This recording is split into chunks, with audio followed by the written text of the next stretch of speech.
God spoke to me at the dog races. The sun ain't too tight, tripping over your shoelaces. Get you some cowboy boots, do like you supposed to do, white boy. Ain't born to sing the blues, I'm going country. Going to Nashville, Tennessee, I'm going country. Clean got fair and place to raise my family. I'm going country. Rock and roll ain't working out for me. I'm going country. My name is Luther Dickinson. I grew up around Memphis, Tennessee, and down south, across the state line in North Mississippi. And my parents were Memphians. My father was the first generation Memphis rock and roller, but he brought us down to Mississippi to grow up. What's happening, y'all? My name is Marc Broussard, and I come from Caron Crow, Louisiana. That's in Lafayette Parish, southwest Louisiana, right at the crossroads of I-49 and I-10, where they meet up right there, about 2 hours west of New Orleans. St. Pierre Boulevard, Caron Crow for life, yo. Where you at, Jay? Where you from? I'm from White House, Florida, Jacksonville, Florida, that whole little area west of Jacksonville. Correct. Yep, and I ain't leaving there.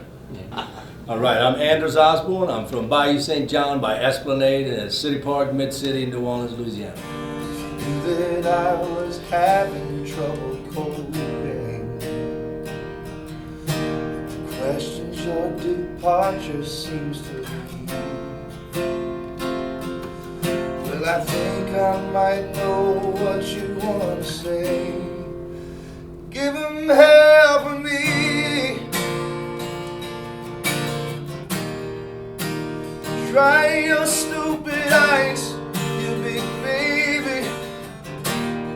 You'd say, give him hell for me. Don't you ever take it too seriously. I very rarely sit down to write. I'll sit down to finish. When the time comes, you're making a record and you got to get them all tightened up. But the key is to train yourself to like always kind of be writing. Like if, always be ready to write down the lyrics. We were talking about this last night. If you get an idea and you sit down and the verse comes, the chorus comes, you got to push yourself as far as you can with that initial idea. Because once you get up, it's so hard to get back. And at that point, you do have to sit down and finish it. But if you can just finish the whole song in one sitting, those are the really good ones. But you just gotta be receptive. It's like a gut feeling, like, oh, don't do that, and then you go do it and you mess up. But if you have an idea or a melody, you gotta jump in there and extract it as fast as you can. I try to write with other folks more than write by myself. I find that I like having a sounding board to bounce things off of, so usually I write whenever it's time to write. And, I love writing with this guy because he just kind of guides you to the right place. He just kind of fosters the lyric to come as it does. What about you, Jay? I'd say the best thing I ever wrote, I never wrote. So I can't, I feel weird saying I wrote a song. Some songs, the songs that I can say unequivocally, yeah, I wrote that. I don't really want anybody to hear them anyway because they suck. So the stuff anything, I didn't write it, it just happened, I don't think that I have to be tickled by the muse all the time. I craft. I sit down, and usually it's just a matter of me saying, now we're gonna do it. And we sit down, and then I will hammer out something, you know what I mean? I think everybody,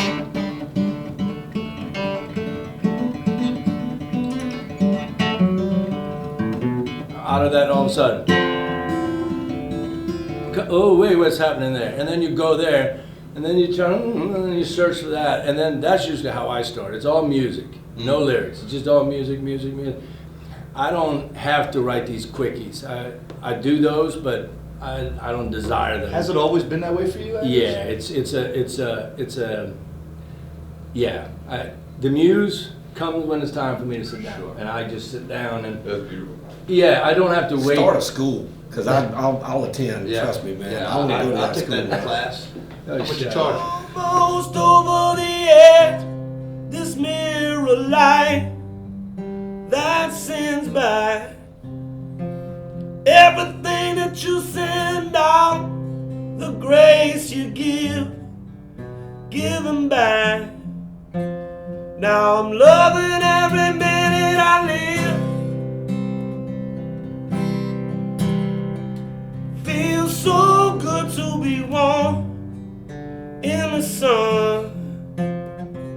Loving every minute I'm living.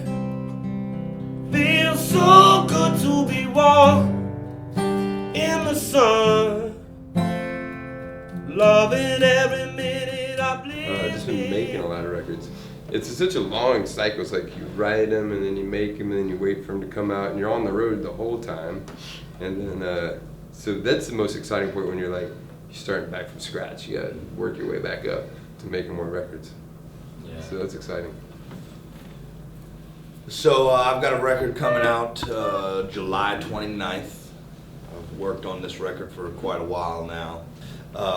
It's called A Life Worth Living, and the title track is a song that I wrote about my grandmother right after she passed away. It's just a somewhat of a departure for me. It's a darker, kind of a more honest record than anything that I've done in the past. So I'm looking forward to getting out there and seeing if my fans actually dig what the hell I'm doing, you know. No, we can't wait, bro. I'm excited about it. Yeah. That's a great song too. You played it the other night, right? Mm-hmm. Yeah. Yeah, I'm hit the studio in May. New record, and just, you know what, man, I kind of quit making hard definitive plans a long time ago. I just got little things like, okay, I just want to get this done because, and just let the big thing, you know, grow the tree, not the fruit type mentality, you know, grow the tree, the fruit will just come all by itself. So I'm just trying to roll with that, you know. I'm trying to put out a 25-year anniversary, because this year is my 25th anniversary of being a recording artist. So I'm trying to get some of my friends, some of my favorite people, to help me put that together and have proceeds go to a foundation I have for people in recovery, musicians and artists, after they get out of rehab, and try to get them back on their feet and help them to cope with all that stuff. And then me and Luther are talking about making a record. And then hopefully I'll get into the studio and do my next thing, maybe beginning of next year, 15. I found loved ones in the graveyard. You know her kisses stole my soul. Yeah, I've loved her since the beginning, and I will till I'm dead and cold. Sometimes I want to get real drunk. Well, I know I'm not supposed to. You know I cursed that damn addiction that took all those years from me and you.